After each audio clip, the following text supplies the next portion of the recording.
Hello everyone, my name is Ben Gras. I'm from the FLUSH System Security Research Group in Amsterdam. And I'm going to talk about TLBLEED. This is a side channel attack that is, just like Stefan was saying, in a totally different way, able to bypass cache defenses. So we know from experience and from, if you went to the talk, there are probably more examples, but this morning I saw this data talk, which by collecting traces that binaries do, it turns out that even today, cryptographic algorithms are still implemented using these, by accidentally doing secret-dependent memory accesses, right? And it turns out it's just very hard to implement these cryptographic algorithms in a completely constant time, totally secret, independent kind of way. So what we would really like is to have these completely generic cache defenses, like Stefan was saying, so that you don't have to control for what the compiler does, you don't have to control for what the microarchitecture does, or even worse, predict what these things will do in the future, and generically deploy this defense and still be safe against side channel attacks. Now, of course, we would like these, and there have been many cache defenses proposed. And what I'd like to talk about in this talk is, well, if you do that, then there are still other microarchitectural resources that are shared between hyperthreads that can still cause problems. And let's look at one of these. So for this talk, we're going to look at side channels in general, cache attacks in particular, how TLBLEED fits into that, and what that means for us, and how well it works. Oh. Better than that. Okay, so cache side channels. So side channels in general, I like this visual. You can, the idea of side channels is that you kind of abuse how the system works to leak secrets from that system. So if your very early safes had this vulnerability that you could hear with a stethoscope, these tumblers clicking in place one by one, so that you can break the combination one by one instead of all at once. So that was a massive effort saver if you want to break safes. And I'm going to use the same example that Stefan was using. In the cache world, we have very similar phenomenon. In this case, the AES-T tables. So Stefan was talking about, well, you can attack this using prime and probe. I'm going to use the flush and reload example. Not our work, of course, as you all know, but just to set the stage, just to set the scenery. AES implementations using if they use T tables, that means that we do secret dependent accesses. As you can see here, the index in the T table is the XOR of a plaintext byte and a round key byte. And that means that if we can find in the cache when and where these accesses happen, we have a very strong correlation between the plaintext byte that was processed and the cache line that was active. So we can deduce the plaintext byte, therefore deduce the key. This is a diagram from the Cloak paper, which is a project that proposes a generic cache defense that we're going to talk about. So here's another example that we're going to show you a trace of. This is the non-side channel proof version of the libgcrypt ECC point scalar multiplication function. And as you can see in the last two lines, the execution is strongly dependent on the secret value. The secret value is scalar. And it's only if the scalar is 1 do we do the add function. Now, so I don't want to misrepresent libgcrypt here. There's a different side of the branch which is more side channel proof. We're going to talk about that later, and an even newer version which is even more side channel proof. But part of the story is showing, well, there's like this cat and mouse game going on from the crypto implementers versus attackers, and every time one side makes a step, the other side makes an even cleverer step. So there's this. That is kind of the motivation for, well, let's have generic defenses so we don't have to rely on this winning this cat and mouse game. So how this might look in the cache is this. So we have the blue signal is if the scalar is 0, which is only duplication, and the green signal is when the scalar is 1, which is duplicate and add. So you can see there's this huge difference in the cache activity. So let's align, if you align them both, you can see this. So there's a duplication, and if the scalar is 0, and there's the addition if the scalar is 1, comes after it, right? So you can see that this pattern is very, very different. And if you can pick up on this pattern, you can deduce the secret key bit. So One version later, we see that the version changed into this, which is, well, let's just unconditionally, just do it both all the time. Let's just unconditionally do the duplication, unconditionally do the addition and multiplication, I mean addition, sorry. And then, well, look, the cache trace now, no matter if the scalar bit is a 0 or it's a 1, in both cases we see exactly the same cache trace, right? Well, if you look very carefully, if the bit is 1, right at the end in the green, when the trace is green, right at the end we see a little more activity, glunk, there, see? So if you look carefully, it becomes clear on this trace. At the end we see glunk just a little bit more, and that's the conditional usage of the result, because we only want to use the duplication, the addition result if the scalar is 1, and that last little glitch that you see is the conditional using of the result. So that this code is much more side channel proof than the first version, but there's still like this little imperfection that's there and can be exploited. So it wouldn't be nice if we didn't have to worry about all that. So let's look at an example of defense that uses Intel TSX. I'm going to explain that quickly. So Intel TSX is this very nice feature which allows you to have memory transactions. So what that means is that you can start a transaction, do a bunch of stuff in memory, and either then commit it or abort it.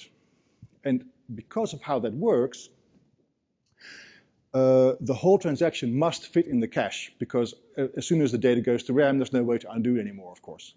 So that also means that the transaction will automatically abort if someone else is playing with your cache too much. So if someone else is doing a cache attack causing evictions, the transaction will abort.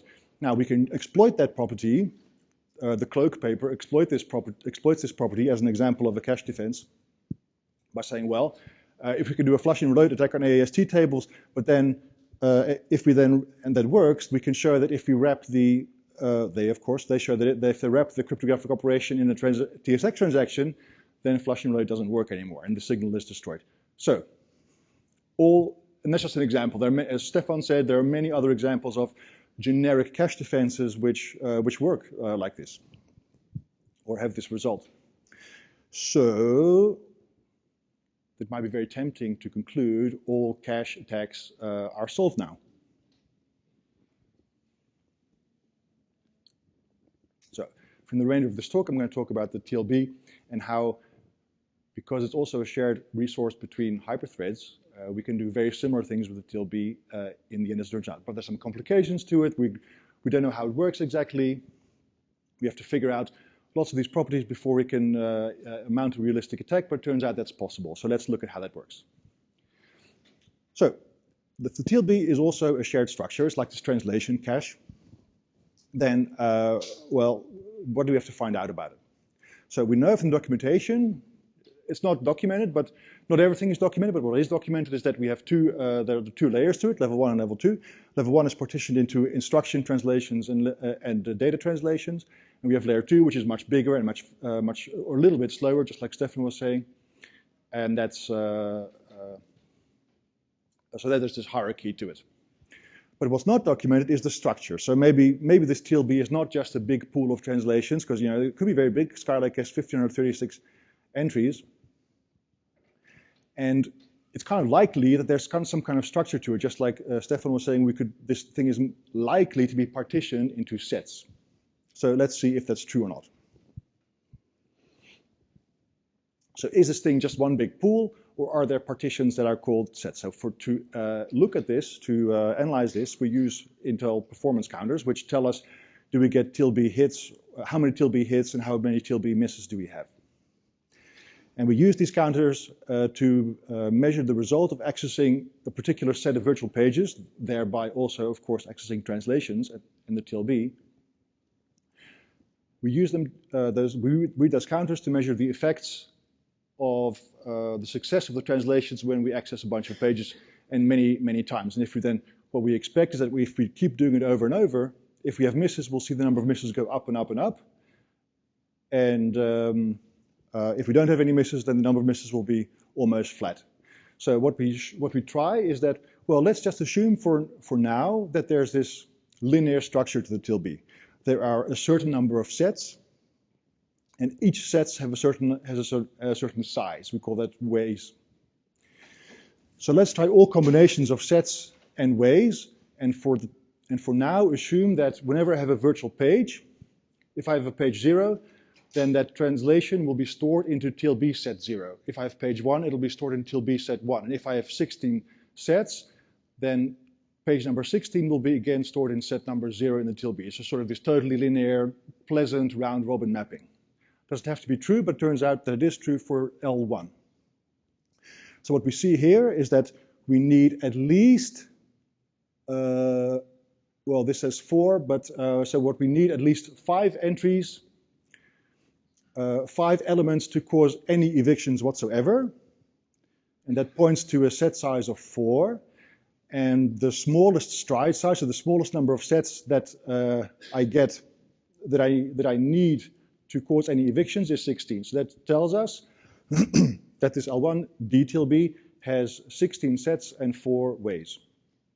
Okay, so we repeat this experiment for L2, and we find that it's more complex sometimes. It's not always more complex, but in the case of Skylake, which we tried first, it turns out you have to look at more bits in the virtual address, in the page number. You have to XOR the next highest 7 bits after, of course, the 12-bit offsets. Nobody talks about the 12 bits offset because it's all about pages, right? So the next 7 bits up we take, then the next 7 bits up again we take. We XOR those two together, and those form the slot number or the set number from 0 to 127. In the case of Skylake, in the case of Boardwell, it's 256 entries, and we use 8 bits. And that transformation, that sort of hash function, if you will, can be represented by this matrix. If you put the page number into this matrix and then multiply it modulo 2, then you get the slot number. So now that we know the exact structure of the TLB, can we tell whether the TLBs are shared or not? Because that's sort of the point of this experiment. Can we see any activity from the sibling hyperthread? So what we try is that we assemble this experiment where we access just one complete set of a L1 DTLB. So that means that we access it over and over and over again, and as long as nothing else happens, we don't see evictions because it fits. And if we try all combinations of set 0 to 15 on one thread and 0 to 15 on the other thread, we try all possible combinations of what we expect to see. If the structure is shared, is that if I touch set 0 here and set 0Z there, then I get evictions, and otherwise not much. So what we see here is that there's evidence of sharing of the L1 DTLB between two hyperthreads. ITLB, not so. So apparently the ITLB is partitioned and the DTLB is shared. So that means that we can spy on some kind of activity, most likely, of data accesses that the other thread is doing, but not code accesses, which is kind of a shame because code is a bit more of a natural, direct way to do these cache attacks most of the times. We also find that the L2 TLB is shared, as we would expect by now, but there's an interesting little quirk. We find that set 0 is not shared with set 0 on both threads, but set 0 on one thread is shared with set 64 on another thread. So apparently, it seems like in this hash function, there's probably a thread ID added in there, so that 0 interferes with 64. Maybe that, so this is speculation, but maybe that calls for a more even spread in the TLB slots. So here's a little summary of many microarchitectures that we tried and we gleaned these properties from. We find that the L1 DTLBs are always shared and the hash function is always linear and always has 64 entries, 16 sets and 4 ways. ITLB is never shared, so we don't even care about that. But it does have, it became more associative. See, that's quite interesting. So we went here from 16 sets to 8 sets with a higher wayness. So this became more associative. That's a good property. And starting with, well, from what we see Skylake, we have this more complicated hash function here, which I think is quite fascinating. Used to be linear, now it's XORed. Okay, so one more thing that we have to, if we want to do this monitoring, we cannot use performance counters because A, it's privileged and we don't want to rely on that. B, it uses system calls, which is probably too slow, so let's not do that. But can we rely on doing this monitoring by latency only? So now that we know the structure, we can assemble L1 working sets that hit exactly L1 and just miss L1 and hit exactly L2 and just miss L2, and then look at the histogram of latencies that we see to decide, well, can we see the difference between L1 hits and misses? And this histogram shows that, yeah, we can. There's sufficient separation in this histogram that tells us, yeah, we'll be able to tell the difference if we do a monitoring experiment. Okay, now let's go back to this case study. What we want to try is we're going to try to attack two different algorithms in this case study. One is this non-side channel proof version of this libgcrypt point scalar multiplication, which is used in a signing operation, stuff like that. But we can't use the cache signal now, right? Because we assume the cache defenses are deployed, so we have to use the TLB signal. That means we have only 16 sets for L1, the page granularity instead of cache time granularity. So the situation is like more hostile to an attacker. So there are some of these things to overcome if we're going to do a successful attack. So let's see if we can even do that. So we see that the add operation only happens if the scalar is 1. So we want to detect the difference between duplicate add and just add. So let's see what that signal looks like in the TLB. So we only have 16 sets. So this is what, and you notice we see that green corresponds to duplicate and blue corresponds to add. And what we were hoping for is that one set would be active only on green and not on blue, and ideally even vice versa. So it would be very easy to see, okay, I'm seeing a 0 now or I'm seeing a 1 now. But we don't see that. We see all sets are either active all the time or never. So there's no convenient spatial separation, which makes this more complicated. So let's see what it looks like in a trace. This is the TLB trace instead of the cache trace. You can kind of see, yeah, in the blue case and the green case, yeah, it sort of looks like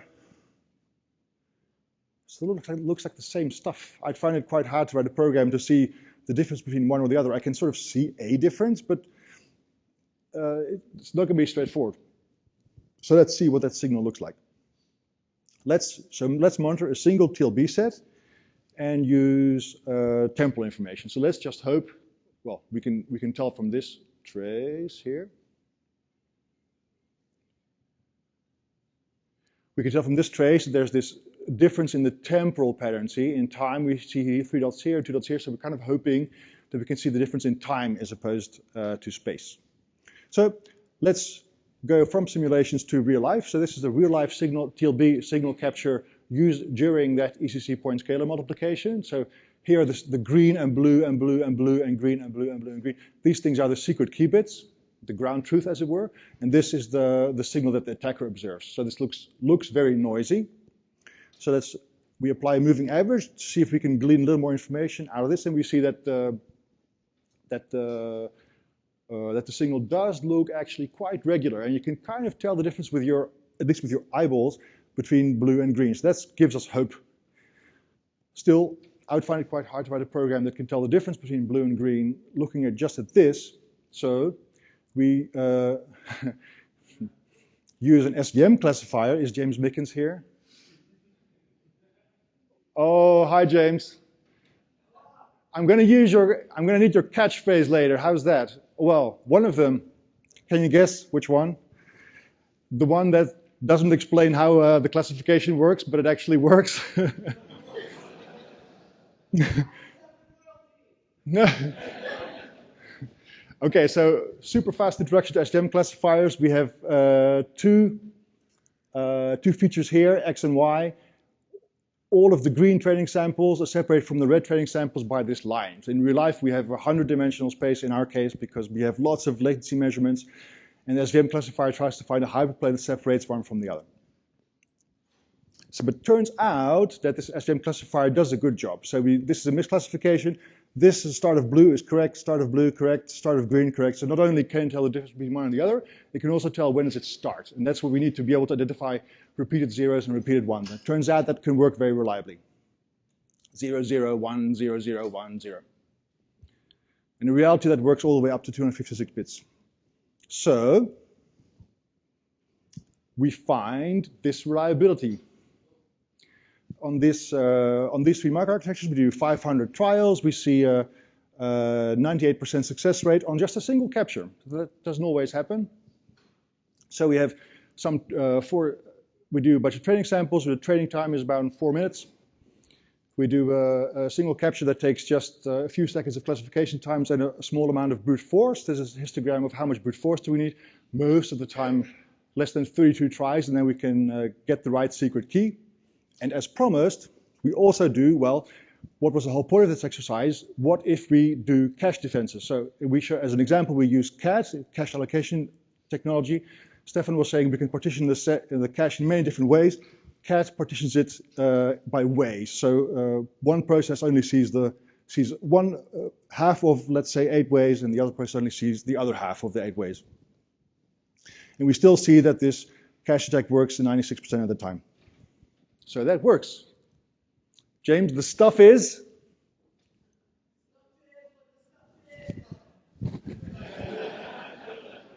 Thank you very much. Super fast example of RSA. So this is an RSA implementation, also a previous version. It's better nowadays. But it was already hardened against flush and reload. So we do this implementation does an unconditional square, an unconditional multiply, and then conditionally uses the result by swapping pointers. But TLBLEED can see this signal, and then out of the 1024 secret key bits, we recover all the correct bits except for around 80. So that's a pretty good score. It's not enough to brute force the rest. But we haven't implemented the rest of this, but we show that we point to other work, CacheBleed, I believe, which says, well, if you have that many of the RSA secret key bits, you can also recover the rest. So that's also a realistic attack. Okay, so how was this received? Intel's reception was, well, there is enough guidance out there to implement perfect constant time algorithms, so we don't think this is a problem. That's unfortunate, I think. OpenBSD, as a result, actually disabled hyperthreading by default on x86. So apparently they think it's sufficiently risky or see more risks in this area that made them decide, okay, let's turn it off by default. As a result, there was widespread media coverage. So I personally have never met logo for an attack, but the register was kind enough to do this for us, and I'm kind of using this. After all, thank you to the register. And Wikipedia page appeared, which I think is a peculiar kind of, a certain kind of badge of honor. Okay, so this work was done by professors Cave, Cristiano, and Herbert. Well, and me, but I'm not a professor. Some diagrams in this work were taken from other papers. I think all of you are in the room. Thank you for letting me do that. So, in conclusion, we find that practical, reliable, and high-resolution side channels exist outside of the cache, which has implications for defenses. So this work was done by these Twitter handles. Here's the project's page if you want to know more. Thank you all for your attention.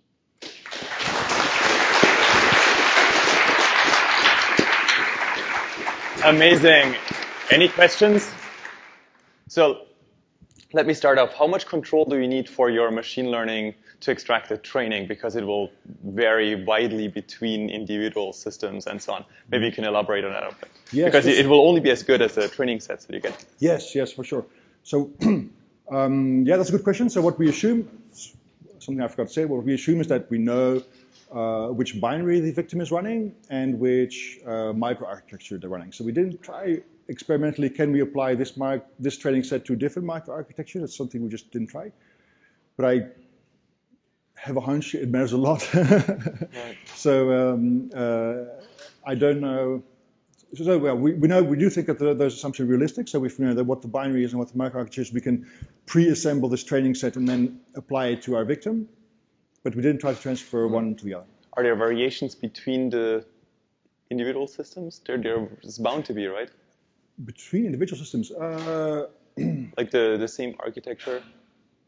Well, in our experiments, we just retrained every time. So I'm not sure. I would expect it not to be that big, actually, but I'm not sure.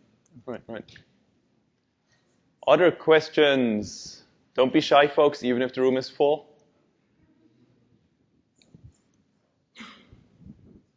Yeah, go ahead. While people are coming up, another question regarding the hash functions that I had. Yes. You did an awesome job at reverse engineering those hash functions. I wondered what led them, or let's speculate. Speculation seems to be a trendy topic here as well, right? Let's speculate why they changed it. Was it just performance, or were they looking for other things? What's your hunch? What do you think? Why would they change from linear to XORed? Yeah.